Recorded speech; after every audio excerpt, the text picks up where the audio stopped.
আমরা গত বছরের মতোই পরাপরিভাবে যেমন নিরাপত্তা থাকে, মানুষ যেমন রথযাত্রা উপভোগ করতে পারে, সেই হিসাবে আমরা এই রথের সাথে আমরা সিকিউরিটি থাকবো, ফায়ার সার্ভিস পার্সোনাল, এবং তারা যেটি যে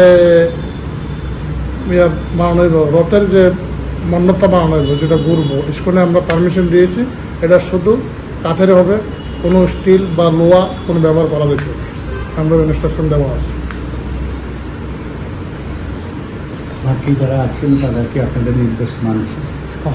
হ্যাঁ, কথা তারা এই নির্দেশ অনুসারে তারা এই কাঠ দিয়ে তাদের মন্দ এটাই থাকবে। আপনাদের তরফে কি সবকটি রথ আয়োজকদেরকে অনুমতি দেওয়া হয়েছে? না, একমাত্র ইস্কনে এখন পর্যন্ত ইস্কনে দেওয়া হয়েছে, আর অন্যরা এখনো আসেন। আপনাদের তরফে সবাইকে যে নির্দেশগুলো দেওয়া হয়েছে তার মধ্যে আর কি কি আছে? যেমন অ্যাভেলেবেল ভলান্টিয়ার যেমন থাকে, কোনো দুর্ঘটনা যেমন না হয়, জনসাধারণ যেমন রথের এই মেলা উপভোগ করতে পারে সুশৃঙ্খলভাবে, কোনো দুর্ঘটনা না হয়, সে কারণে আমরা আমাদের স্টাফও রেখে দিব। এবং কোয়াই ডিস্ট্রিক্টও আমার আন্ডারে আছে, সেবা জেলা ডিস্ট্রিক্ট যেমন সবচেয়ে বড় রথ মেলা হয়, এখানে তো আমাদের স্টাফ থাকবেই, বড় টেন্ডারও থাকবে। মেলাঘরের তরফে কি কি ব্যবস্থা দেওয়া হয়েছে আপনাদের তরফে?